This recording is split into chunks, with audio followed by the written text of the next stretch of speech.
네 이놈! 어디서 이런 냄새나는 짐승 같은 것을 집안에 들인단 말이냐? 당장 내다 버리지 못할까? 서슬퍼런 주인집 박대감의 호통 소리가 마당을 쩌렁쩌렁 울립니다. 그 앞에는 떼꾸정물이 줄줄 흐르는 넝마를 걸친 채 초점 없는 눈으로 벌벌 떨고 있는 것이 처녀가 있었지요. 처녀의 발은 동상에 걸려 시커멓게 죽어 있었고 깡마른 손에는 다 찌그러진 밥그릇 하나가 들려 있었습니다. 그때였습니다. 평소 말 한마디 크게 못하던 머슴 만드기가 처녀의 앞을 가로막고 섰습니다. 이 처녀는 여기 있을 수 없다. 나리, 이 처녀를 내쫓으시려거든 저도 함께 내보내 주십시오. 길가에 쓰러진 목숨을 어찌 외면한단 말씀입니까? 제 목숨을 대신해서라도 이 사람을 살려야겠습니다. 마을 사람들은 혀를 찼습니다. 평생 머슴살이로 모은 푼돈을 저 미친 거지년에게 쏟아붓겠다니. 다들 만드기가 귀신에 홀린 게 분명하다며 수군거렸지요. 하지만 누구도 알지 못했습니다. 이 더러운 넝마 속에 감춰진 눈부신 지혜가 훗날 이 가난한 머슴의 운명을 어떻게 뒤바꿔 놓을지를 말입니다. 오늘 이야기가 궁금하시다면 구독과 좋아요는 사랑입니다. 그리고 지금 계신 곳을 댓글로 남겨주시면 여러분의 행복을 간절히 빌겠습니다. 그럼 이제 이야기가 시작됩니다. 때는 바야흐로 조선 말기 경상도 어느 자락의 깊은 골짜기 마을이었습니다. 그곳에는 만드기라는 이름의 노총각 머슴이 살고 있었지요. 만드기는 16살 때부터 이 마을 대지 주인 박대감 집에서 머슴살이를 시작해 벌써 20년 세월을 보냈습니다. 만드기의 하루는 남들보다 2시간 먼저 시작되었습니다. 새벽 딸기 울기도 전에 일어나 마당을 쓸고 소여물을 끓이고 산에 올라 나무를 한 짐 가득 해왔지요. 해가 뜨면 논에 나가 쟁기질을 하고 밭을 일구고 김을 메고 곡식을 타작했습니다. 저녁이 되어서야 문간방으로 돌아와 식은 밥에 된장국 한 그릇으로 하루를 마무리했습니다. 얼굴은 햇볕에 검게 그을려 투박했고 손마디는 굵은 나무 뿌리처럼 거칠었습니다. 등은 무거운 것을 지고 나르느라 약간 굽어 있었고 이마에는 땀띠 자국이 깊게 패여 있었지요. 성격은 또 얼마나 우직한지 주인이 무리한 일을 시켜도 허허 웃으며 예 소리 한 번 빼먹지 않았습니다. 마을 사람들은 그런 만드기를 보고 바보 만드기라 불렀습니다. 남들은 콩고물이라도 떨어질까 주인의 비위를 맞추고 뒤로 조금씩 곡식을 빼돌리기도 했지만 만드기는 결코 남의 것에 손을 대지 않았습니다. 주인이 준 것만 받아먹고 시킨 일만 꾸준히 했지요. 이복의 만드기, 자네는 그렇게 평생 일만 해서 언제 장가갈 텐가. 이제 나이도 38이 다 되어가는데 초가삼간이라도 마련해야 할 것 아닌가. 이웃들의 걱정 어린 물음에도 만드기는 그저 누런 이를 드러내며 웃을 뿐이었습니다. 괜찮습니다요. 제가 성실히 일하면 주인 나리께서 알아서 챙겨주시겠지요. 사람은 제 본분을 다하면 그만 아니겠습니까? 사실 만드기의 가슴 한구석에는 돌아가신 홀어머니에 대한 그리움과 언젠가는 내 땅 한 마지기 일구어 보겠다는 소박한 꿈이 있었지요. 어머니는 만드기가 20살 때 세상을 떠나셨는데 임종 직전에 이렇게 말씀하셨습니다.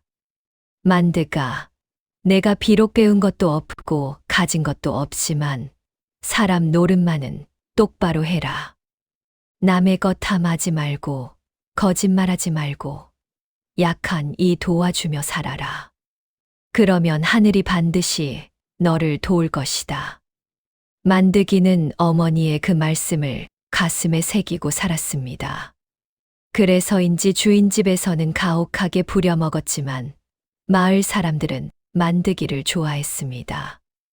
누가 짐이 무거우면 대신 져다 주고 길가에 쓰러진 노인을 업어다 주고 추운 겨울이면 혼자 사는 과부 집에 몰래 장작을 쌓아주곤 했지요. 하지만 현실은 냉혹했습니다. 박 대감은 만드기의 성실함을 이용해 죽도록 일만 시켰고 품삯은 늘 이런저런 핑계로 깎기 일쑤였습니다. 만드가 올해는 흉년이라 쌀값이 떨어졌으니 품삯을 조금 줄여야겠다. 만드가 내가 어제 소에게 여물을 너무 많이 줬으니 그만큼 차감해야지. 만드가 내가 쉬는 날 밥을 먹었으니 그것도 빼야 하지 않겠느냐. 이런 식으로 박 대감은 만드기를 마음껏 부려먹으면서도 제대로 된 품삯을 주지 않았습니다. 20년을 일했지만 만드기의 손에 남은 것은 초라한 삼배 자루에 담긴 동전 몇 푼이 전부였지요. 그러던 어느 추운 겨울날이었습니다. 북풍한 설이 몰아치고 까마귀 울음소리가 구슬프게 들리던 그날, 만드기의 인생을 송두리째 바꿔놓을 운명적인 만남이 기다리고 있었습니다. 그해 겨울은 유독 모질었습니다. 칼바람은 살을 내고 마른 나뭇가지들은 비명 같은 소리를 내며 부러져 나갔지요. 하늘은 낯빛으로 잔뜩 흐려 있었고 눈발은 마치 하늘이 무너지는 것처럼 쏟아져 내렸습니다. 만드기는 박 대감의 심부름으로 이웃 고을까지 다녀오던 길이었습니다. 등에는 주인 집에서 팔고 남은 곡식 가마니를 지고 손에는 장터에서 사온 소금 보따리를 들고 있었지요. 해는 이미 뉘엿뉘엿 넘어가고 눈보라가 앞을 가려 한치 앞도 보이지 않는 산 고갯길이었습니다. 에구, 세상의 날씨 한번 고약하구나. 이대로 가다간 길을 잃겠어. 서둘러야겠다. 만드기가 옷깃을 여미며 발걸음을 재촉하던 그때였습니다. 마을 어귀 선앙당 나무 아래 눈더미 속에 무언가 희끗한 것이 보였습니다. 처음에는 그저 버려진 가마니 떼기인 줄 알았지요. 그런데 가까이 다가가 보니 그것은 사람이었습니다. 다 떨어진 여름 적삼 한 벌을 걸친 채 온몸이 파랗게 질려 쓰러져 있는 젊은 여인이었지요. 그녀의 머리카락은 얼어붙어 바위처럼 딱딱해져 있었고 입술은 시퍼렇게 변해 있었습니다. 곁에는 깨진 사기 그릇 하나와 흙먼지 투성이인 보따리 하나가 덩그러니 놓여 있었습니다. 이게 어찌 된 일인고. 임자, 정신 차려보게, 여보게. 만드기가 급히 다가가 여인을 흔들었습니다. 하지만 여인은 이미 혼절한 듯 미동도 없었지요. 숨결은 촛불이 꺼지기 직전처럼 가늘었고 피부는 얼음장처럼 차가웠습니다. 만드기는 여인의 손목을 짚어보았습니다.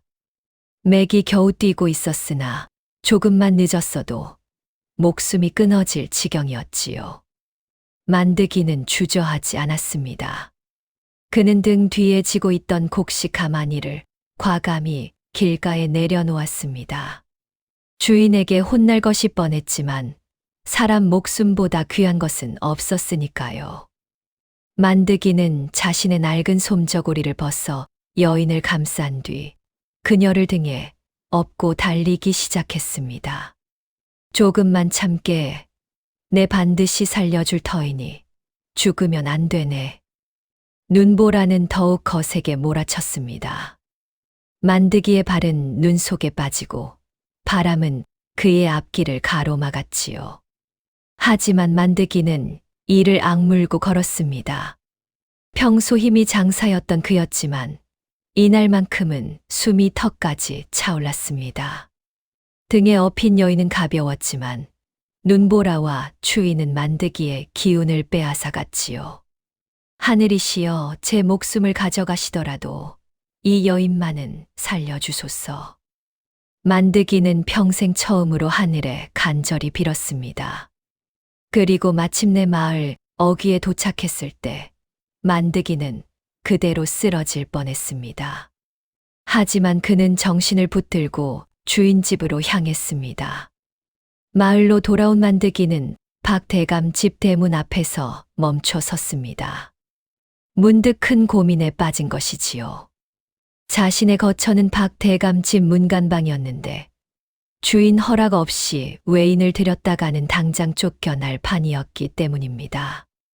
더군다나 이 여인은 누가 보아도 길거리를 떠도는 거지였습니다. 몸에서는 악취가 풍겼고 온몸에는 때가 껴 있었으며 얼굴은 부스럼투성이었지요. 역병이라도 걸린 게 아닐까 의심스러울 정도로 형색이 말이 아니었습니다. 이를 어쩐다. 주인 영감님 성격에 이 여인을 보면 당장 내다 버리라 하실 텐데. 그렇다고 이 추운 밤에 길바닥에 둘 수도 없고. 만드기는 대문 앞에서 한참을 망설였습니다. 자신의 생계가 달린 일이었으니까요. 20년을 일해온 이곳에서 쫓겨나면 갈 곳이 없었습니다. 나이도 이미 38, 다른 집에서 머슴을 받아줄 리도 만무했지요.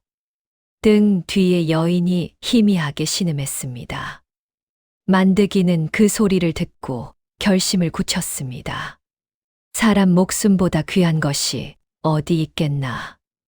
어머니께서 말씀하셨지. 약한 이를 도우며 살라고. 내가 밥을 굶는 한이 있어도 이 목숨은 살려야지. 그는 타고나기를 선한 사내였습니다. 만드기는 주인집 식구들의 눈을 피해 여인을 자신의 단칸 문간방에 눕혔습니다.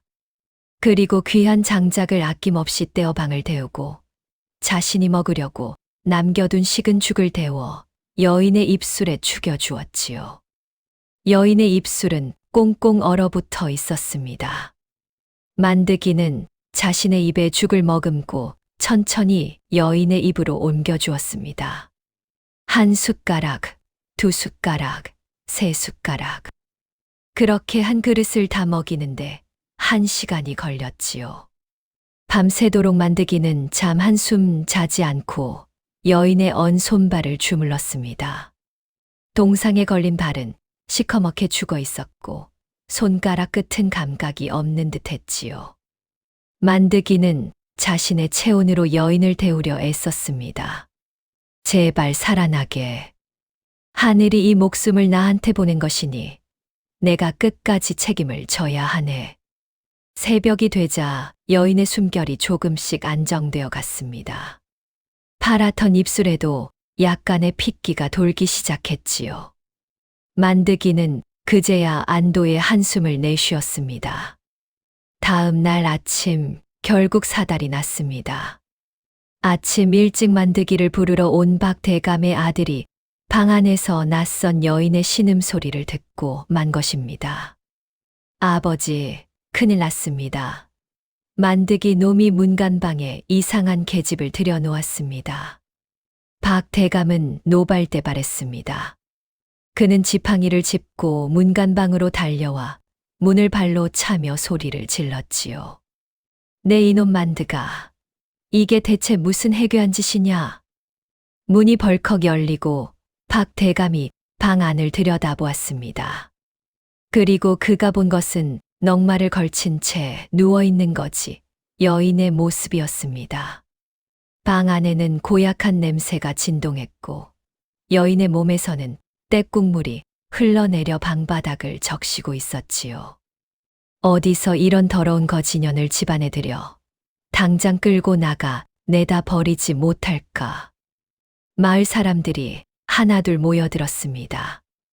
모두들 만드기가 무슨 일을 저질렀는지 구경하려고 몰려든 것이지요. 박 대감은 하인들에게 명령했습니다. 저 더러운 것을 끌어내서 마을 밖에 내다 버려라, 당장. 하인들이 여인을 끌어내려 하자 만드기가 그 앞을 가로막고 섰습니다. 날이 안 됩니다. 이 여인은 길가에서 얼어 죽어가던 목숨입니다. 어찌 외면할 수 있단 말입니까? 내 이놈이 감히 주인인 내 앞에서 말대꾸를 하느냐? 박 대감의 회초리가 만드기의 등을 후려쳤습니다. 하지만 만드기는 꿈쩍도 하지 않았지요. 날이 이 처녀를 내쫓으시려거든 저도 함께 내보내 주십시오. 제가 이 여인을 책임지겠습니다. 제 목숨을 대신해서라도 이 사람을 살려야겠습니다. 마을 사람들이 웅성거렸습니다. 만드기가 미쳤구만. 저 거지년 하나 때문에 20년 일한 집을 박차고 나가겠다니. 귀신에 홀린 게 틀림없어. 아무리 봐도 저 계집은 역병에 걸린 것 같은데. 에이, 바보 만드기답게 바보 같은 짓을 하는구만. 박 대감은 이를 갈았습니다. 그는 만드기를 20년 동안 거저 부려먹다시피 했는데 이제 와서 이런 식으로 대든다는 것이 화가 났던 것이지요. 좋다. 내가 그렇게 나온다면 당장 이 집에서 나가거라. 20년치 품삯은 단 한 푼도 주지 않겠다.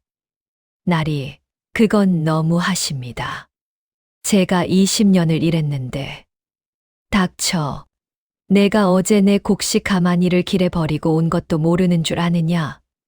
그 값을 물어내야 할 판에 무슨 품삯을 달라는 것이냐? 만드기는 할 말을 잃었습니다. 여인을 구하느라 가마니를 길에 두고 온 것이 화근이 된 것이지요.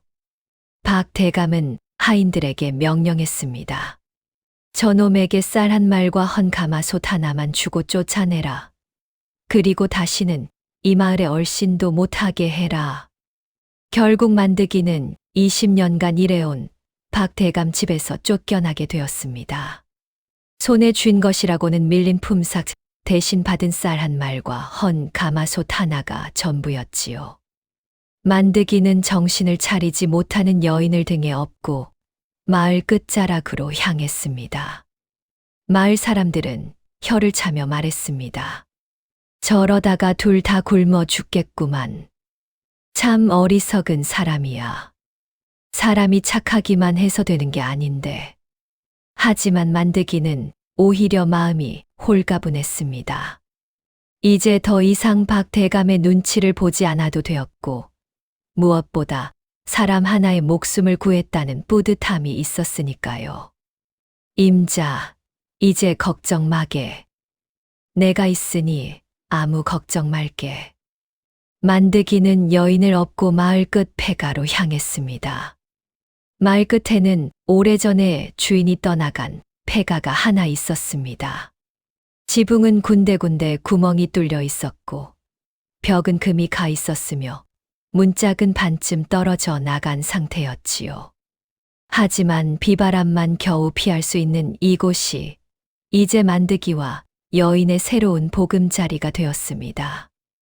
만드기는 산에서 나무를 베어다 지붕에 구멍을 막고 흙을 개어 벽에 금을 메웠습니다. 그리고 마을 사람들이 버린 가마니와 헌 이불을 주워다가 방바닥에 깔았지요. 비록 누추했지만 만드기는 이곳이 오히려 편했습니다. 이제 더 이상 주인의 눈치를 보지 않아도 되는 진짜 자기만의 집이었으니까요. 임자, 이제 여기가 우리 집이네. 허름하지만 편히 쉬게나. 여인은 여전히 정신을 차리지 못한 채 누워 있었습니다. 만드기는 낮에는 남의 집 일을 거들어 품을 팔고 저녁이면 돌아와 여인을 돌보았습니다. 산에서 약초를 캐다가 다려서 먹이고 미음을 쑤어 한 숟가락씩 떠먹이고 밤새도록 몸을 주물러 주었지요. 이웃 사람들은 고개를 저으며 말했습니다. 저러다가 만드기도 병에 걸려 죽겠어. 저 계집은 역병이 분명한데. 하지만 만드기는 개의치 않았습니다. 그저 묵묵히 여인을 간호했지요. 보름이 지나고 한 달이 지나자 기적 같은 일이 벌어졌습니다. 여인이 마침내 눈을 뜬 것입니다. 희미한 신음소리에 만드기는 벌떡 일어났습니다. 여인의 눈이 떠져 있었습니다. 비록 초점은 흐릿했지만 분명히 의식이 돌아온 것이지요. 정신이 드시오? 아, 다행이구려. 정말 다행이요. 만드기는 감격에 겨워 눈물을 흘렸습니다. 그동안 여인이 깨어나지 못하면 어쩌나 하는 걱정에 밤잠을 설쳤던 터였지요. 여인은 만드기를 바라보았습니다. 그 눈빛에는 혼란과 두려움이 섞여 있었습니다. 걱정 마시게. 나는 나쁜 사람이 아니오. 임자가 길에서 얼어 죽을 뻔해서 내가 구해온 것이오. 만드기는 여인에게 미음을 떠먹였습니다. 여인은 천천히 미음을 삼켰지요. 그리고 입을 열려 했으나 목에서는 소리가 나오지 않았습니다. 여인은 충격 때문인지 아니면 원래 그런 것인지 말을 한마디도 하지 못했던 것입니다. 만드기는 당황하지 않았습니다. 말을 못해도 괜찮소. 살아준 것만으로도 고맙구려. 이제부터 내가 임자를 평생 돌보겠소. 며칠이 지나자 여인은 조금씩 기운을 차렸습니다. 몸을 일으킬 수 있게 되었고 걸을 수도 있게 되었지요. 만드기는 마을 과부댁에서 헌치마 저고리를 얻어다가 여인에게 입혔습니다. 때를 벗기고 머리를 빗겨주니 비로소 여인의 본 모습이 드러났습니다. 놀랍게도 여인은 나이가 25쯤 되어 보이는 젊은 처녀였습니다. 비록 볼은 약간 움푹 들어가 있었고 피부는 거칠었지만 눈매는 맑고 깊었으며 이마는 높고 넓어 예사롭지 않은 기품이 느껴졌지요. 만드기는 여인에게 이름을 지어주었습니다. 임자의 이름을 모르니 내가 하나 지어주겠소. 소사라고 부르겠소. 흰 명주실처럼 맑고 고운 분이니까 말이오. 소사는 고개를 끄덕였습니다. 그리고 만드기에 거친 손을 잡았지요. 그 손길에는 말로 다할 수 없는 감사의 마음이 담겨 있었습니다. 만드기는 소사에게 정식으로 청혼했습니다. 소사, 나는 비록 배운 것도 없고 가진 것도 없지만 임자를 평생 지키고 아끼겠소. 나와 부부의 연을 맺어주시겠소. 소사는 눈물을 흘리며 고개를 끄덕였습니다. 그렇게 두 사람은 마을 이장님을 증인으로 세우고 간소한 혼례를 올렸습니다. 혼례상에는 떡 한 시루와 막걸리 한 병이 전부였지만 두 사람의 마음만은 그 어떤 부자보다 풍요로웠지요. 소사, 내가 비록 가난하지만 임자를 굶기지는 않을 것이요.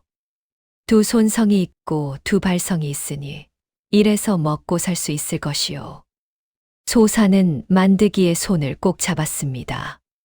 그 눈빛에는 걱정 마세요. 제가 서방님을 부자로 만들어 드리겠습니다. 라는 다짐이 서려 있었습니다. 혼례를 올린 후부터 신기한 일들이 벌어지기 시작했습니다. 소사는 비록 말은 못했지만 만드기가 일하러 나간 사이 집안을 놀랍도록 정갈하게 정리해 놓곤 했습니다. 마당에는 채소를 심고 담장 밑에는 약초를 가꾸었지요. 그리고 저녁이면 만드기의 옷을 깁고 신을 삼고 밥을 지었습니다. 소사, 임자는 어디서 이런 솜씨를 배웠소? 집안일을 이렇게 잘하다니. 소사는 그저 미소만 지을 뿐이었습니다. 사실 소사는 평범한 처녀가 아니었습니다. 그녀는 유력한 양반 가문의 여식이었으나 영모에 연루되어 가문이 풍비박산 나고 도망치던 중에 거지가 된 것이었지요.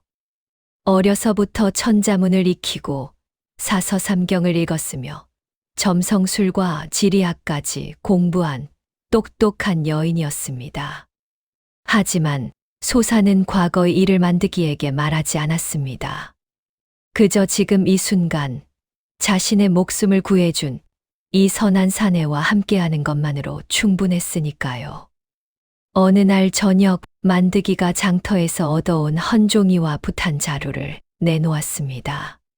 소사, 이걸로 무엇이든 적고 싶은 것을 적어보게. 말은 못해도 글로는 마음을 전할 수 있지 않겠소. 소사의 눈빛이 환하게 빛났습니다. 그녀는 떨리는 손으로 붓을 들었습니다. 그리고 종이 위에 또박또박 글자를 써 내려갔지요. 서방님, 제 목숨을 구해주셔서 감사합니다. 저는 이제 서방님의 아내이니 서방님을 반드시 이 세상에서 가장 복 많은 사람으로 만들어 드리겠습니다. 만드기는 비록 글을 몰랐지만 마을 훈장님께 가서 글을 읽어달라고 부탁했습니다. 훈장님은 글을 읽더니 깜짝 놀랐습니다. 만드기, 자네 아내가 예사 사람이 아니네. 이 글씨체를 보게. 반듯하고 힘이 있으며 필력이 대단하네. 양반집 규수도 이만큼 쓰기 어렵다네. 만드기는 아내가 자랑스러웠습니다. 그리고 그날 이후로 소사는 매일 아침 종이에 무언가를 써서 만드기에게 건넸습니다. 어느 날 아침 소사가 쓴 글에는 이렇게 적혀 있었습니다. 서방님, 오늘은 장터 서쪽 끝에 가서 썩은 나무 둥치들을 모두 사오셔요. 사람들이 버리는 것이니 값이 싸거나 공짜일 것입니다. 만드기는 영문을 몰랐지만 아내의 말에 따랐습니다. 장터에 가보니 과연 썩은 나무 둥치들이 쌓여 있었고 주인은 치우기 귀찮다며 헐값에 팔겠다고 했습니다. 만드기는 쌀 서되를 주고 그 나무들을 모두 사서 집으로 가져왔습니다. 마을 사람들은 만드기를 보며 비웃었습니다. 저 바보가 또 미친 짓을 하는구만. 썩은 나무를 돈 주고 사다니. 거지 아내를 얻더니 미쳐도 단단히 미쳤어. 하지만 며칠 뒤 놀라운 일이 벌어졌습니다. 나라에서 대대적인 성곽 보수 공사를 시작했는데 석공들이 돌을 깰 때 사용하는 특수한 쇠기가 필요했던 것입니다. 그 쇠기는 오직 썩은 참나무에서만 자라는 특수한 버섯에 균사가 스며든 나무로만 만들 수 있었지요. 관아에서는 높은 값을 주고 그런 나무를 사들이기 시작했습니다. 만드기가 산 나무가 바로 그 나무였던 것입니다. 만드기는 나무를 산 가격의 20배를 받고 팔게 되었습니다. 소사, 어떻게 이런 일을 알았소? 임자는 정말 신기한 사람이요. 소사는 미소를 지으며 또 글을 썼습니다. 하늘의 기운을 읽고 땅의 이치를 알면 앞일을 예측할 수 있습니다. 그 후로도 소사의 신기한 능력은 계속되었습니다. 어느 날은 만드기에게 마을 뒷산의 돌밭을 사라고 권했습니다. 마을 사람들이 모두 저건 농사도 못 지을 땅이라며 거들떠보지도 않던 황무지였지요. 여보, 여긴 돌밭인데 왜 사라는 거요? 소사는 글을 썼습니다. 이 땅은 지금은 돌밭이나 조만간 금밭이 될 것입니다. 제가 모은 돈을 드릴 테니 꼭 사두세요.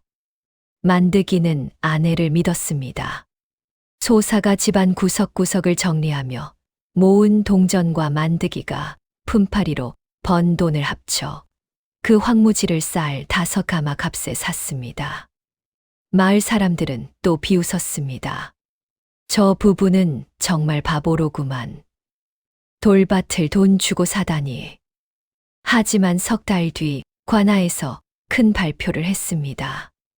바로 그 돌밭 근처로 새로운 큰 길을 뚫기로 한 것입니다. 서울과 남쪽 지방을 잇는 중요한 길이었지요.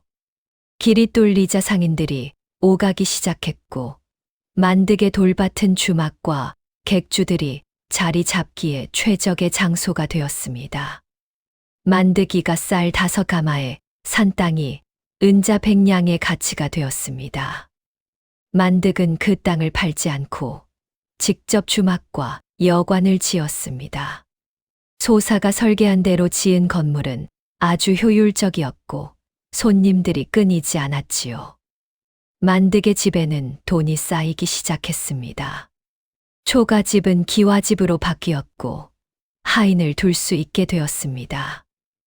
만드기는 자신이 꿈에도 그리던 땅 주인이 되었을 뿐 아니라 이제는 마을에서 손꼽히는 부자가 되어가고 있었습니다. 세상 만사 세웅지 마라 했던가요. 만드기의 집안에 재물이 쌓이고 소문이 자자해지자 가장 배가 아픈 사람이 있었습니다. 바로 만드기를 쫓아냈던 박대감이었지요. 박대감은 만드기가 그저 운이 좋아 돈을 번 것이라 생각했습니다. 하지만 마을 사람들의 입을 통해 들려오는 이야기는 달랐습니다. 썩은 나무를 사서 큰 돈을 벌었다는 것, 돌밭을 사서 귀한 땅으로 만들었다는 것, 그 모든 것의 배후에 범상치 않은 아내의 소사가 있다는 것을 알게 된 것이지요. 박대감은 한밤중에 잠을 이루지 못했습니다. 20년 동안 헐값에 부려먹던 바보 머슴이 이제 자신보다 더 부자가 되어간다는 사실이 도저히 참을 수 없었습니다. 그는 거울을 보며 중얼거렸습니다. 내가 그놈을 쫓아낸 것이 화근이었어. 저 여자만 내 것으로 만들 수 있다면 나는 이 고을 최고의 부자가 될 수 있을 텐데. 박대감의 탐욕은 날이 갈수록 커져만 갔습니다. 그는 만드기를 다시 자기 밑으로 끌어들이려고 여러 차례 회유했습니다. 어느 날 박대감은 만드기를 자신의 저택으로 불러들였습니다. 화려한 주안상을 차려놓고 값비싼 술을 따르며 말했지요. 이복의 만드기, 그간 내가 자네에게 너무 가혹했던 것 같네. 미안하네.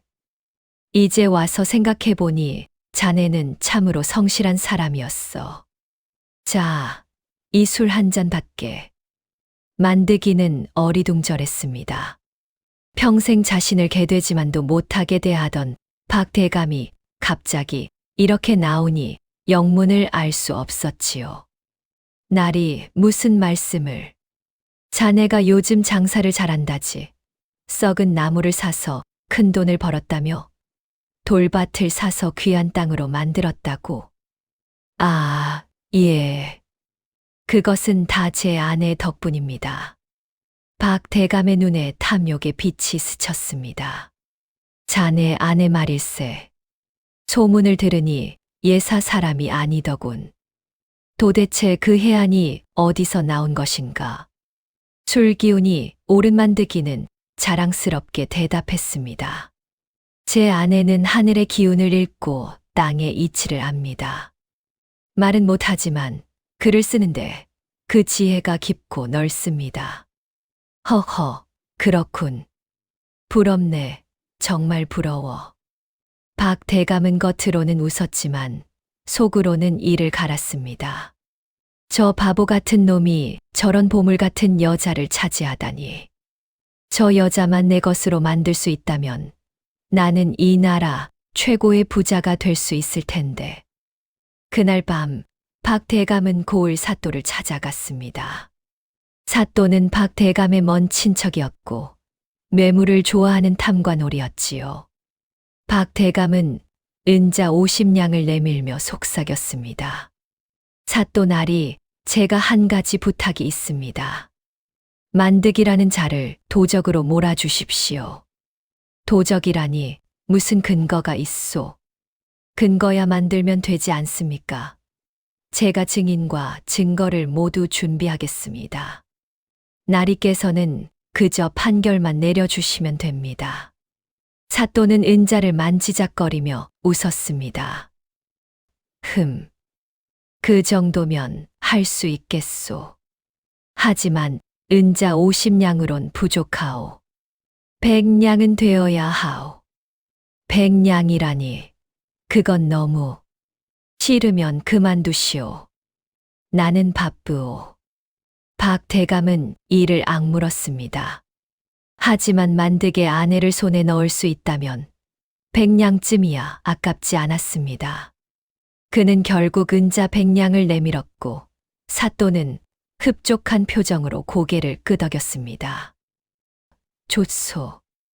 일은 내가 알아서 하겠소.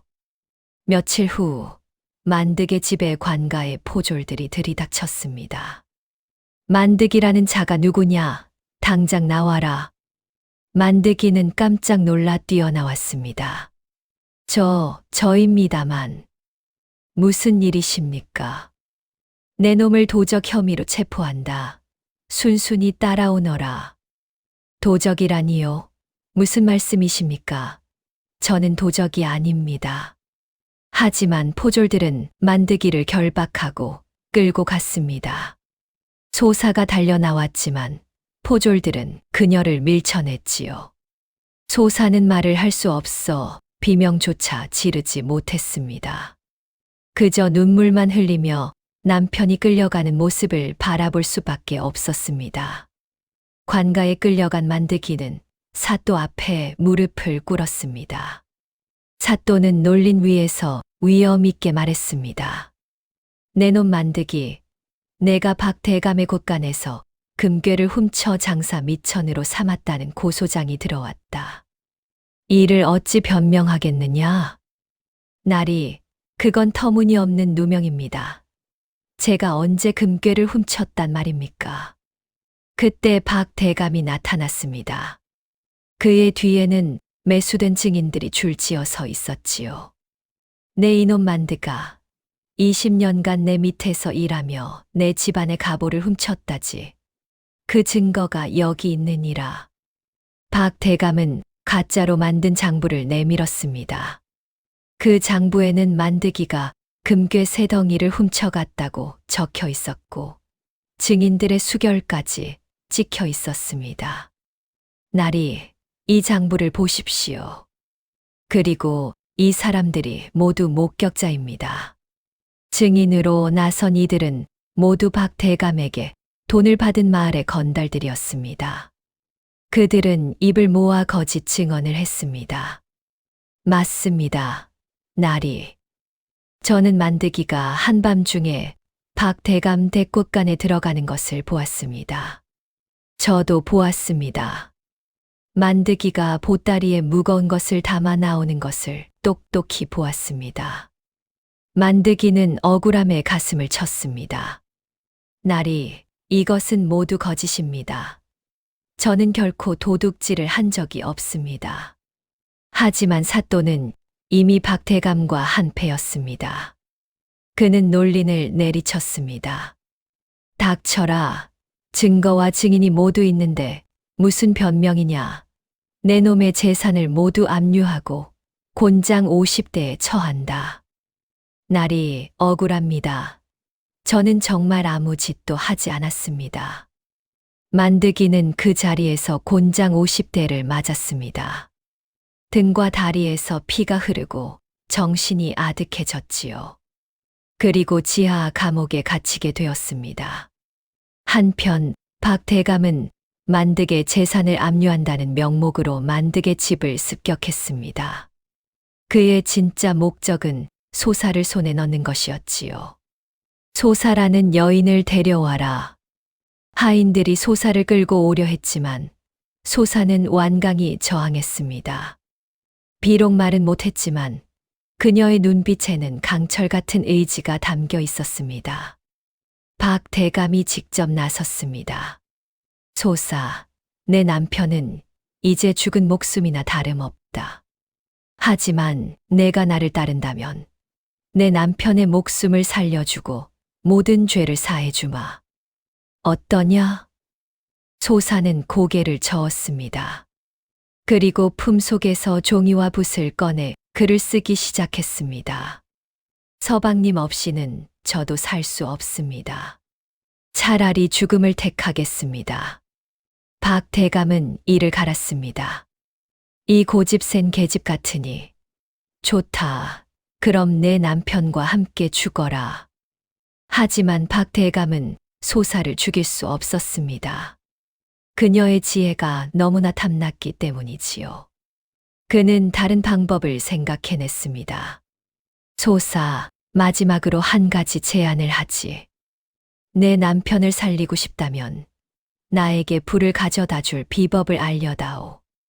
그러면 내 남편을 풀어주겠다.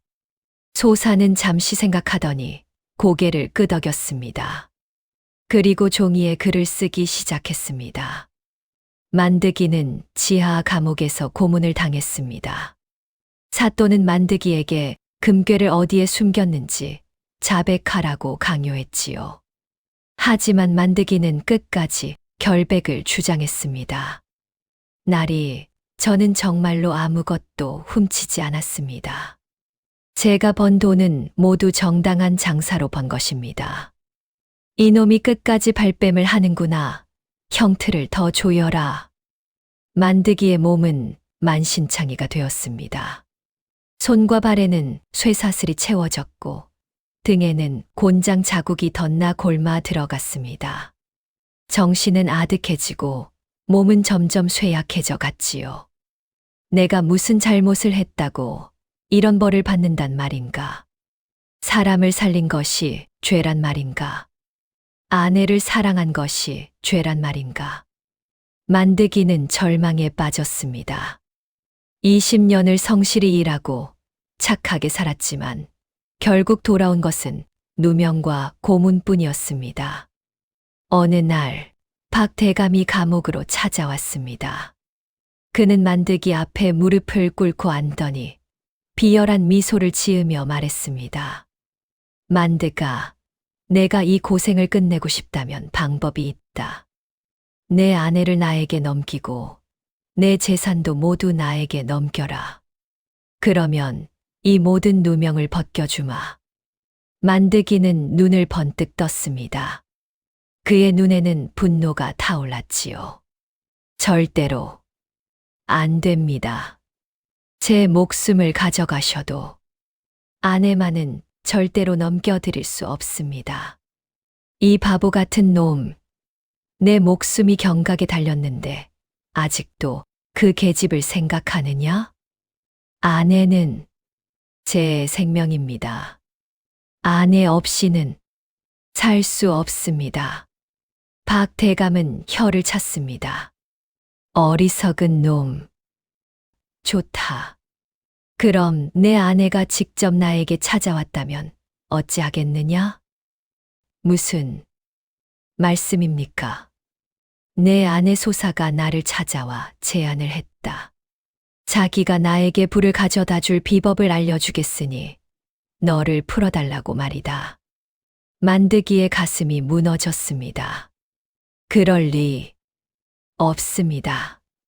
아내가 그럴 리 없습니다. 허허, 믿고 싶지 않겠지. 하지만 사실이다. 내 아내는 이미 나에게 굴복했다. 여기 내 아내가 쓴 글이 있다. 박 대감이 내민 종이에는 소사의 필체로 이렇게 적혀 있었습니다.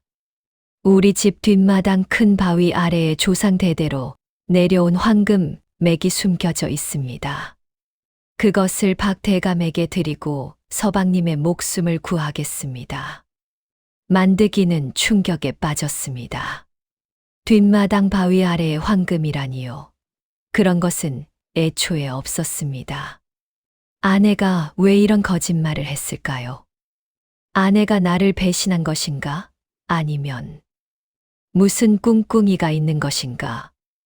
만드기는 혼란에 빠졌습니다. 몸은 만신창이가 되었고 마음마저 무너져 내렸습니다. 이것이 바로 최악의 순간이었습니다. 그날 밤 만드기는 어둠 속에서 혼자 남겨졌습니다.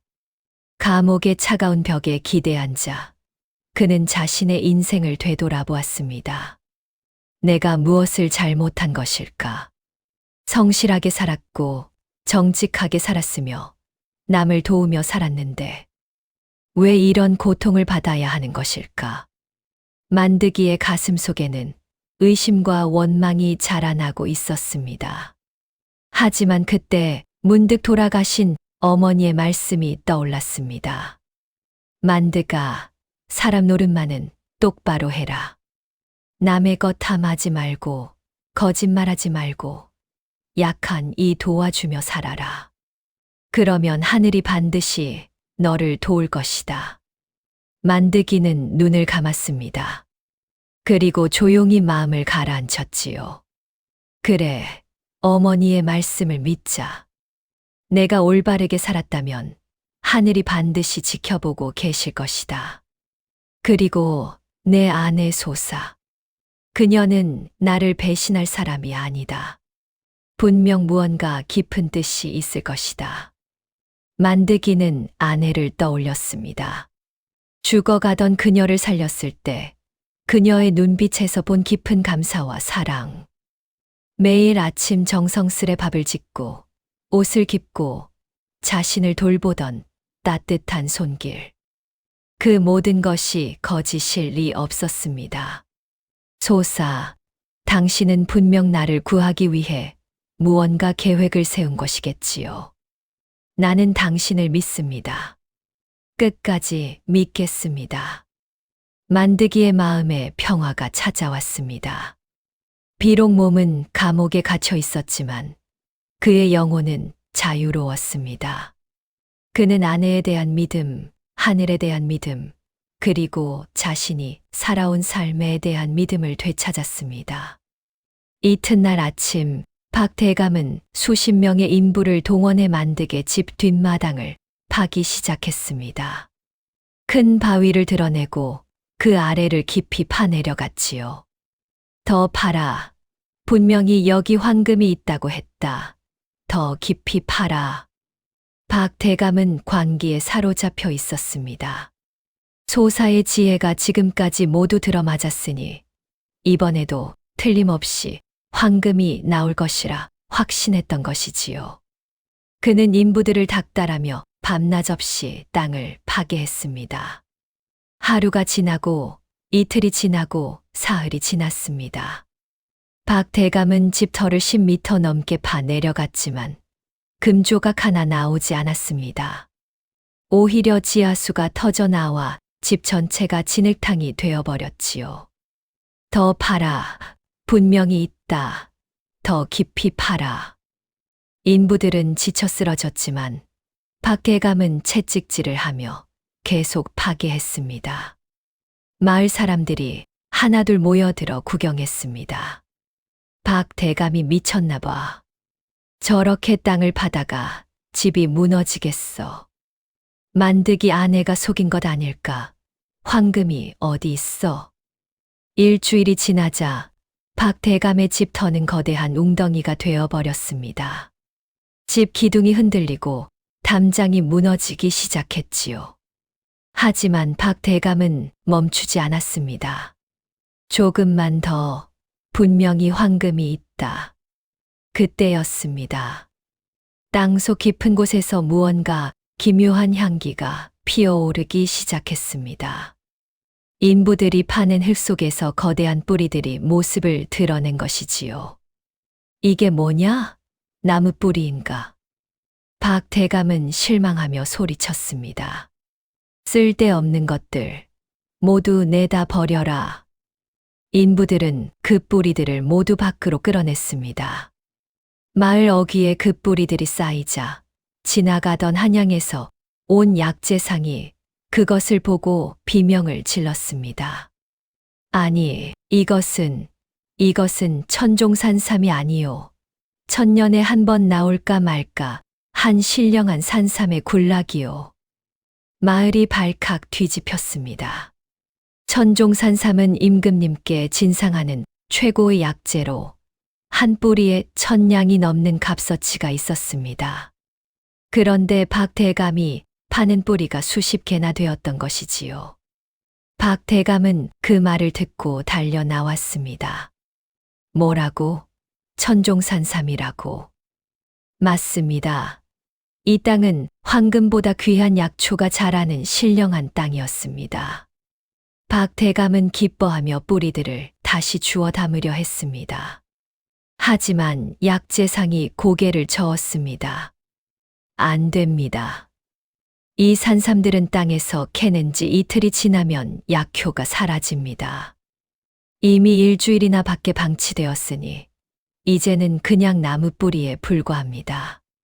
박 대감은 그 자리에서 주저앉았습니다. 그는 황금을 찾겠다는 욕심에 천종산삼을 모두 버린 것입니다. 더구나 그 땅의 소유권은 이미 만득에게 넘어간 상태였지요. 박 대감은 비로소 깨달았습니다. 소사가 쓴 글의 진정한 의미를 말입니다. 황금맥이란 진짜 금이 아니라 금보다 귀한 천종산삼을 뜻하는 것이었습니다. 하지만 박 대감의 탐욕이 그것을 알아보지 못하게 만든 것이지요. 한편 관가에서는 큰 소동이 벌어졌습니다. 한양에서 암행어사가 내려온 것입니다. 암행어사는 이 고을 사또가 뇌물을 받고 무고한 백성을 괴롭힌다는 밀고를 받고 조사를 시작했지요. 암행어사 앞에 끌려 나온 사또는 부들부들 떨었습니다. 날이 소인은 결백합니다. 결백하다고? 그럼 이 은자백냥은 어디서 났느냐?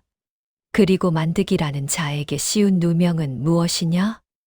결국 사또는 박 대감과 짜고 만득에게 누명을 씌운 것을 자백했습니다. 암행어사는 즉시 만득을 석방하고 박 대감과 사또를 체포하라고 명령했습니다. 만득이는 만신창이가 된 몸으로 감옥에서 풀려났습니다. 그를 기다리고 있던 것은 소사였습니다. 소사는 눈물을 흘리며 만득의 품에 안겼지요. 소사, 당신을 믿었소. 끝까지 믿었소. 소사는 떨리는 손으로 종이에 글을 썼습니다. 서방님, 죄송합니다. 제가 박 대감의 탐욕을 이용해 그를 무너뜨렸습니다. 저는 처음부터 서방님을 배신할 생각이 없었습니다. 만득이는 아내의 손을 꼭 잡았습니다. 알고 있었소. 당신이 나를 배신할 리 없다는 것을. 당신은 나의 생명이오. 암행어사는 모든 진실을 밝혀냈습니다. 박 대감은 만득에게 거짓 누명을 씌우고 사또에게 뇌물을 준 죄로 재산을 몰수당하고 귀양을 가게 되었습니다. 사또 역시 파직되어 유배형에 처해졌지요.